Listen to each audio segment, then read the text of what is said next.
posibilidad de que se termine el hacinamiento, que era uno de sus puntos más vulnerables, con nuestros panelistas. Ahora sí vamos a ver el siguiente tema.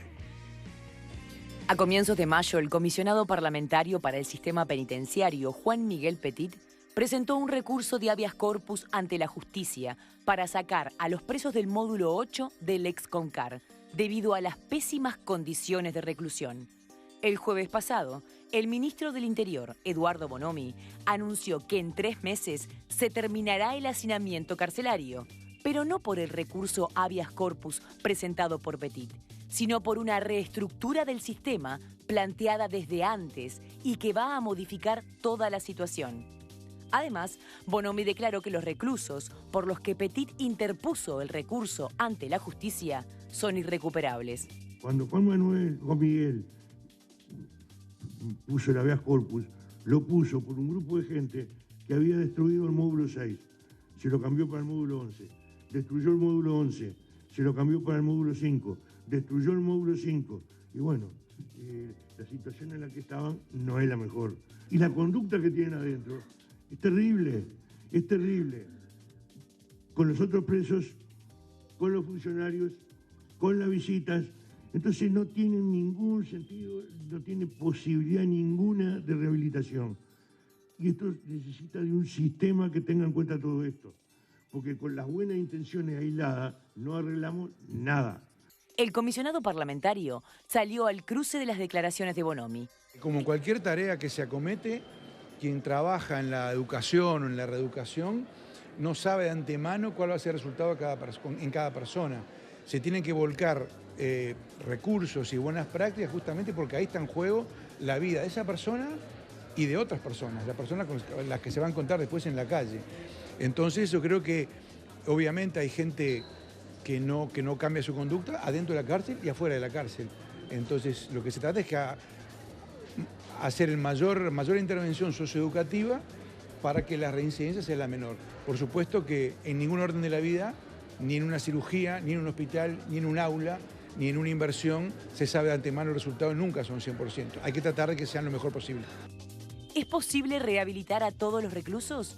¿O los esfuerzos para intentarlo son en vano? Bueno, así está planteado el tema. A mí me llama la atención, no sé, ustedes me corregirán si estoy equivocado, que el ministro del Interior diga, hay un conjunto de reclusos estos que están en el módulo 8, si no me equivoco, son irrecuperables, no tienen ninguna posibilidad de recuperación. No es lo frecuente, en general se debate, se discute hasta dónde alguien que participó en delitos violentos, que tiene una conducta permanentemente violenta, puede ser recuperado, pero que alguien que lo diga con tanta contundencia y nada menos que el ministro del Interior, a mí me llamó la atención. No sé, doctor, usted que tiene cierta experticia en esto. Cierta, por suerte no, poca y la que toca por parte de la profesión y no más. Seguimos trabajando en la capacidad de asombro todos los días, ¿no? A mí, y quiero ser bien claro en esto, me parece que la opinión personal, íntima del ministro sobre quién se rehabilita y quién no debería ser más que la opinión personal del ministro. Las disposiciones sobre qué hacemos con los presos y en cuanto a materia de rehabilitación y de cuál es el esfuerzo, no lo pauta el ministro de turno, que está por debajo de la ley y, digamos, y de la Carta Magna, ¿no? ¿Por qué decís Porque eso? el que dice que el Estado persigue la rehabilitación no es el ministro de turno. Digo, si vos tenés un artículo 26 que dice que en alguna medida la cárcel solamente va a perseguir la reeducación, la rehabilitación y la profilaxis del delito, en su caso, bueno, tiene un componente intrínseco de castigo natural, y no tenés cadena perpetua, sino que todos los que entran salen. A mí me tiene sin cuidado lo que opina el ministro. Está claro las tareas que la ley le manda. Entiendo lo que decís, pero cuando uno escucha al ministro y siente que detrás está el Estado, es decir, bueno, no es un tema, es muy preocupante. no es el ciudadano. Comparto Este grupo no tiene posibilidad de ninguna rehabilitación. Vos ves que lo está diciendo el Estado, no es fulano o mengano, Lo que ¿no? quiero decir con esto...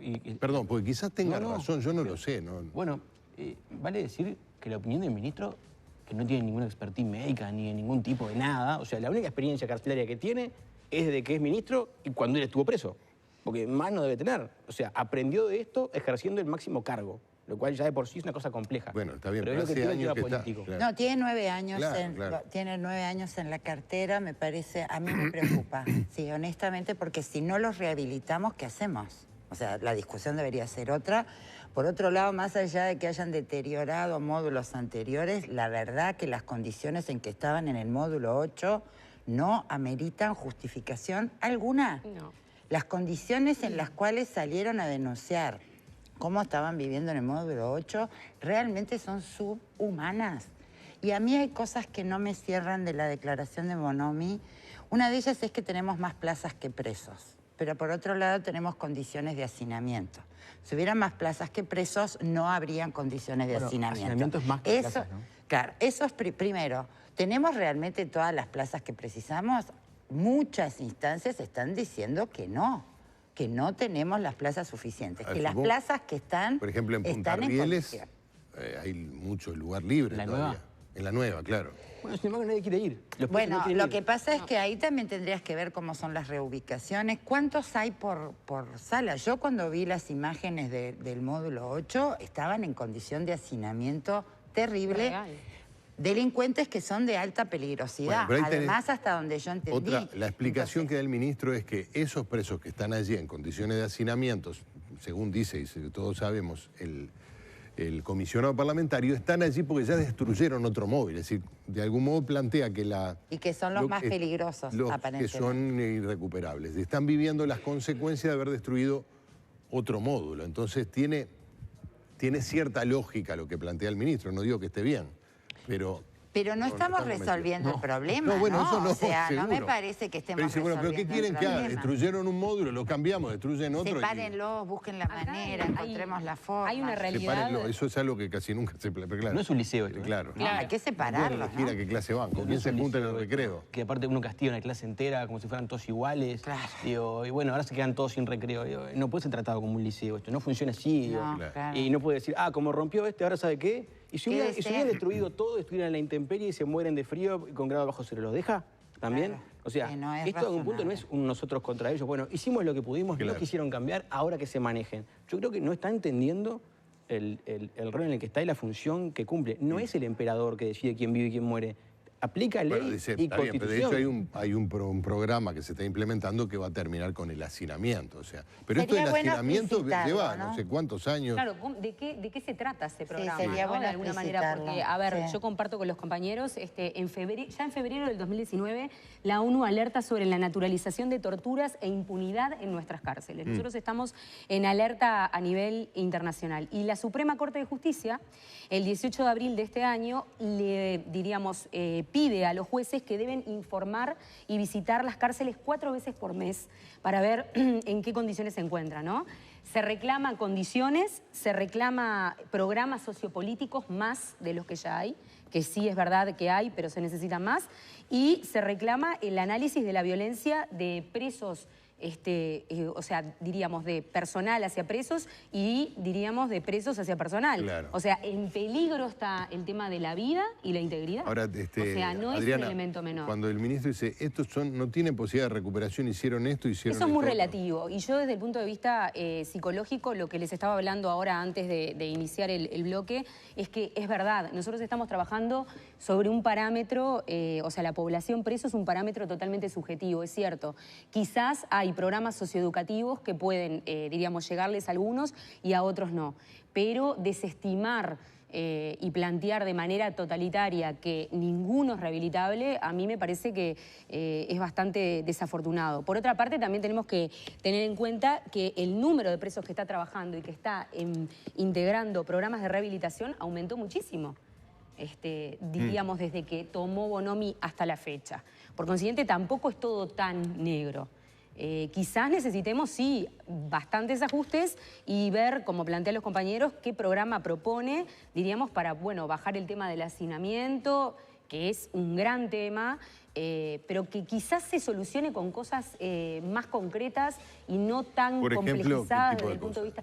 Y quizás, a ver, apoyando a la parte institucional desde otro lugar, dándole más herramientas. Mire, yo he tenido casos en la parte clínica de funcionarios y operarios de cárceles que llegan con ataques de pánico y con crisis gravísimas, porque realmente les toca de una manera muy angustiosa y muy cercana el tener que ver en las condiciones que se encuentran los presos que ellos están administrando.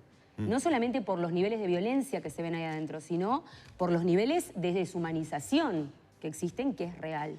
Y yo creo que eso es un corazón que hay que analizar de una manera muy cercana y empezar a hacer, dejarnos de hablar tanto y empezar a hacer algo. Bueno, está bien, ministro, y si nosotros estamos haciendo cosas que van a permitir terminar con el ampliar hacinamiento. de qué se trata esos programas y realmente si son aplicables. Habla de hacinamiento, como decía el doctor Ojeda, no está hablando de otra cosa. Bueno, pero programas de para bajar el nivel de hacinamiento. Ah, bueno, de acuerdo, sí. Habrá que ver de qué se tratan. A mí hay cosas que no me cierran. Capaz que yo estoy entendiendo mal o la comunicación no es la mejor.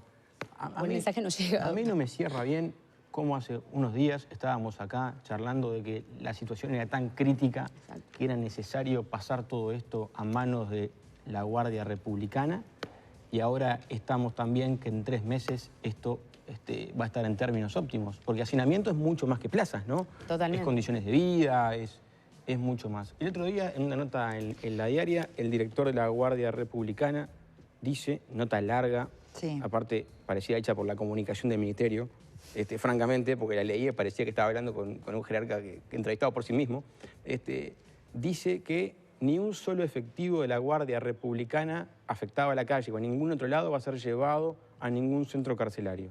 O sea, nadie de la Republicana va a ir a la cárcel. Sin embargo, la cárcel pasa a la Republicana. Eso quiere decir que todos los que son hoy INR serán republicanas. Se van a cambiar el buzo por uno que dice Republicana en lugar de INR. Entonces, tenemos ese anuncio crítico. A los 2 minutos tenemos un anuncio que dice que en 3 meses va a ocurrir lo que no ocurrió en 10 años, en pleno año electoral. Es como que yo dijera que a partir del 2 de noviembre queda curado el cáncer, o que si dijera que a partir de que me elijan presidente todos los jubilados van a tener medicamentos, yo qué sé.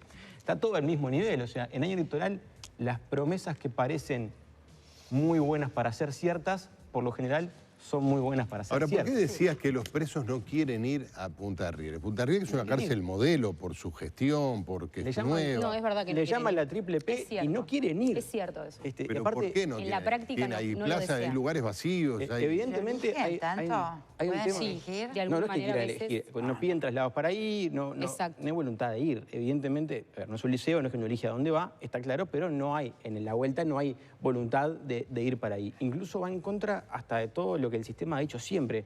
La idea es ir a más cárceles más chicas y más manejables, y no a cárceles gigantes inmanejables, como lo es Concar. Y Punta de Rieles, recién hecha, es enorme.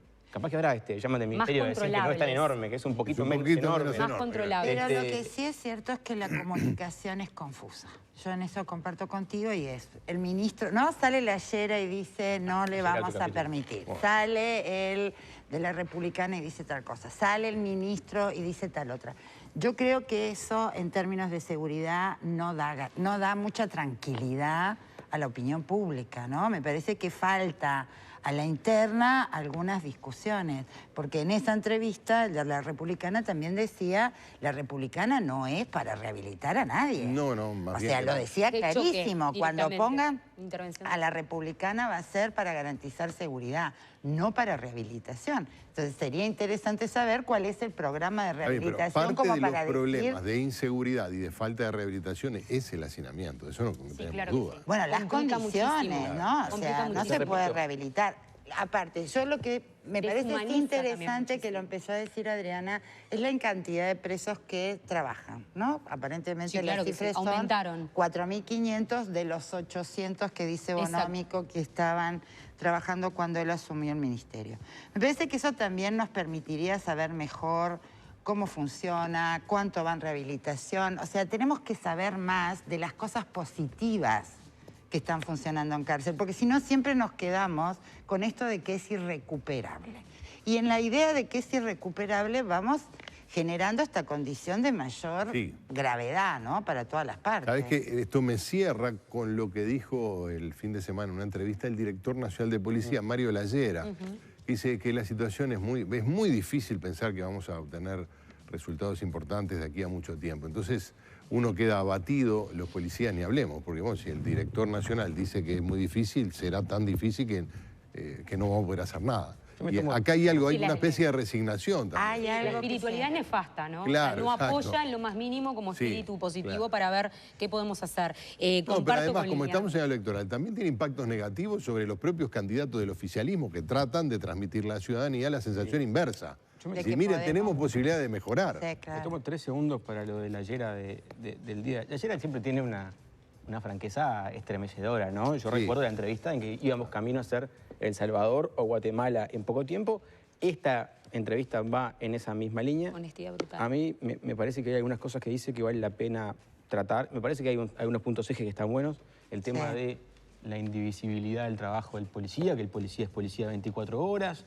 Eso me parece que es algo a tratar, que la policía lo debería encarar de otra manera. Sí. Me preocuparon dos cosas puntuales. Él al final de la nota dice que el aumento de la delincuencia es producto directo del cambio en el proceso penal y cuando le preguntan en qué se basa para decir eso, dice que él es policía y que no puede hablar. Es un yo sé, pero no le puedo decir. Bueno, que probablemente No, pueda bueno, tener no sea información malo, como yo te reservada. diga a vos. Y bueno, y los Claro, 5 de ayer fue oro, muy duro yo el- soy el número del 5 de oro. ¿Y cuáles van a ser? Ah, no te puedo decir. Y la otra que pasó desapercibida en la bomba de cosas que dijo fue cuando le preguntan qué pasa o qué pasaría con las personas que contratan este servicio, según ellos, 223. irregular 223. del 223 y dice Es que están irregular. evaluando la posibilidad de hacer denuncias en el marco de la ley de responsabilidad penal del empleador. Yo, desde este humilde lugar... Denuncia no al policía, ¿no? No, al Sino empleador. les da empleo. Desde este humilde lugar le recomiendo a los señores del Ministerio que no hagan esa denuncia porque creo que jurídicamente es un soberano disparate. ¿Por qué? Porque la ley de responsabilidad penal del empleador no apunta justamente a este tipo de cosas. Porque en principio, y pasó en el caso, recuerdan ustedes, aquel de la pizzería que le dispararon Sí, en Positos. Sí. Si hay responsabilidad penal del empleador, hablamos de un delito de peligro. ¿Qué quiere decir? Que no hay un daño ni a la persona, Sí. ni a la vida, ni a la integridad física. Si hubiese un daño, estamos hablando de, en la medida que hubo responsabilidad del empleador, de un homicidio De un o lesiones claro. cometidas por el empleador por no haber provisto de los elementos de seguridad necesarios para desarrollar la función. Entonces, si un policía es policía 24 horas y pongámosle que está cumpliendo una función irregular o lo que sea, aunque hubiera estado comiendo una pizza, igual debe intervenir de la misma manera. Totalmente. O sea, Sí, si pero lo que el otro discutimos día- es sí. si el trabajo de policía se divide o no, si es policía 24 horas, si tiene obligación de portar el arma, es una discusión válida que yo estoy dispuesto a suscribir y tener, y creo que el policía debe ser protagonista al momento de decir, quiero ser policía 24 horas, quiero tener obligaciones o no las quiero. Ahora, que por cumplir una función de 223, el ministerio corte por el lado más fino, que es quien emplea a esa persona, y pretenda hacerle una denuncia por responsabilidad penal del empleador, me parece un disparate. No, Bueno, aparte no, hay el una otro día permanencia. discutimos otra cosa, ¿no? El otro día cuando estuvimos Sí. hablando de esto, primero el 223 es irregular, es con arma que le provee el Estado para realizar actos de seguridad contratado por empresas particulares. No necesariamente siempre con el arma Bueno, del Estado. Pero eso era la discusión Bien. y es lo que se centra, ¿no? Sí, con arma provista por el Estado, un policía contratado particularmente la utiliza y quien lo contrata no tiene responsabilidad alguna por esa No, tarea para la responsabilidad administrativa contratar. puede ser. No, por eso te digo, eso es lo que estuvimos sabiendo y lo otro que vimos también es, no se puede interpretar que estén las 24 horas de servicio como la obligatoriedad de cumplir actos heroicos. Esto también se aclaró, ¿no? Que la interpretación no es tener que salir a defender en cualquier condición porque tiene que evaluar si no pone más en riesgo a todos. O sea, eso lo Pero eso vimos siempre. No, lo el de otro actos día heroicos, yo, y eso lo a aclaramos ver. el otro día. Lo que sí me parece interesante en esto es que tiene que ser claro para el personal. Claro. Eso sí tiene Pero que no ser fuimos claro, del tema, porque el porque estamos en el tema personal... del hacinamiento. Claro. Yo puedo hacer un paréntesis. Hay una ley que es la ley 18.315, que la estamos hablando con el doctor ahora, actualmente, que tiene que ver justamente con la ley orgánica policial, que habla de la permanencia e indivisibilidad de las funciones policiales. Ellos tienen una investidura que no pueden quitarse, estando donde estén, más allá de que quieran cumplir un acto heroico o no, tienen que cumplir la función policial. Y por otra parte, si con arma oficial o sin arma oficial, el agente policial las 24 horas del día, aunque está por fuera de su función policial, la mayoría de las veces siempre está armado, aunque no sea un arma oficial. Y la expresión que dan, que es totalmente entendible, es que si hay algún incautado que los puede identificar en la calle y demás, ellos tienen que protegerse. O sea, esto es una realidad. Yo creo que es humano también, y si estamos en clave de derechos humanos hablando, por la reivindicación de la dignidad y por la reivindicación de lo que es la vida, también tenemos que contemplar a ver qué es lo que le pasa a estos funcionarios en ese punto. O sea, ellos de alguna manera tienen la investidura. Se agremiaron por primera vez. Antes no seguía un gremio de la policía. Me parece que en eso tenemos... Pero volviendo al pongamos caso... en equilibrio, diríamos, estas dos miradas, tenemos que ir redondeando. Claro, pero volviendo al caso, también cuando hablamos de situaciones de inseguridad en las cárceles, hay una cuestión del personal que trabaja en cárceles que también vive en las mismas condiciones terribles en la que está viviendo el personal encerrado por delito. O sea, me parece, yo por lo menos a mí no me queda claro. Si hay un plan que a 3 meses esto se resuelve, en lugar de decir a 3 meses se resuelve, presentame el plan. Si lo que hay es un planteo de que no tienen rehabilitación, decime qué hacemos con esa gente a la cual ya desistimos de hacer ningún esfuerzo de rehabilitarlas. Me parece que hay mensajes que, lejos de darnos tranquilidad, convengamos, son como contradictorios. Y sacarle el cómo, ¿no? Sí, exacto.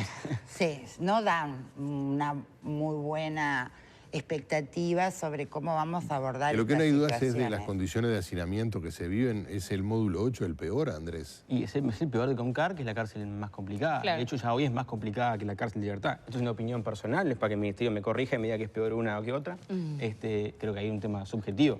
Evidentemente, ese módulo 8 ahora tiene menos gente, según el Ministerio por ellos mismos, según el comisionado parlamentario por el habeas corpus que se interpuso.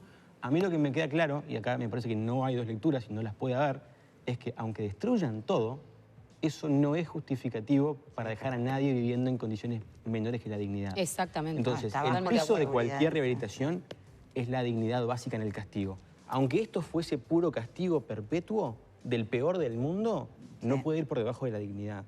O sea que, aunque no se rehabilite según Bonomi, igual lo tienen que tener en condiciones dignas, que es un tema de derechos humanos. Está bien, yo creo que el ministro lo plantea desde la perspectiva de decir, pero no es que no hayamos invertido, es que lo que invertimos, que era un módulo, lo destruyeron.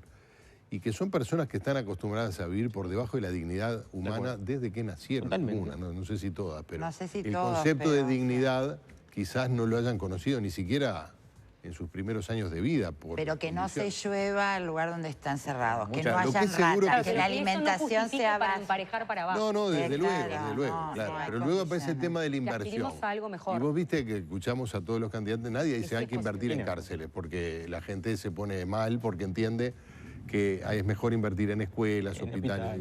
Claro, una lógica draconiana. La lógica de la comunidad es la peor lógica, la más dura. Hay que invertir en todo y empezar a trabajar más en prevención también. Invertir en todo es trabajar en prevención. Sí, claro, pero bueno, pero y es atajar, diríamos, que no hayan estas masas enormes de poblaciones carcelarias después. Hay países que han cerrado cárceles, ¿no? Porque no tenían a quién encerrar. La sábana es corta. La sábana es corta. Y acá lo que es la esquizofrenia fantástica. Queremos que metan a todo el mundo preso y tiren la llave y después queremos que haya menos presos. Todo no se puede. Y que haya más seguridad. Las dos cosas al mismo tiempo es posible. Que se pudran en la cárcel es lo que está funcionando, eso sí es cierto. La idea de que hay una población que está guardada, entre comillas, y el resto que está suelta, que acá están los ladrones y acá están, es una fantasía. Es una fantasía. Porque como es población que entra y sale, no existe.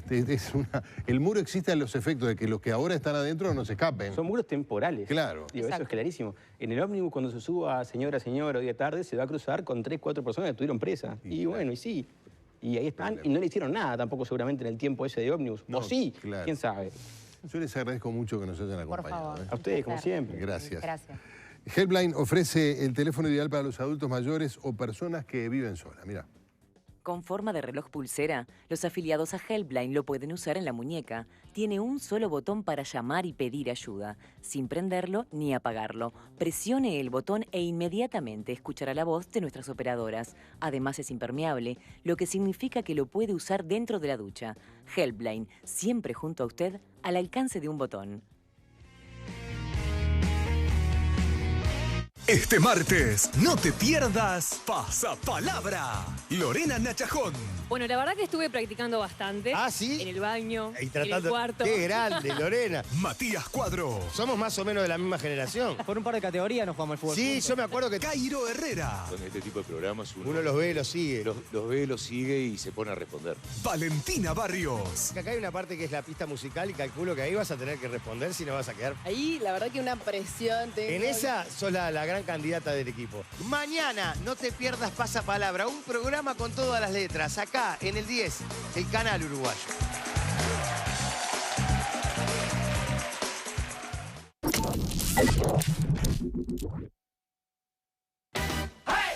Galletitas, portezuelo, portezuelo.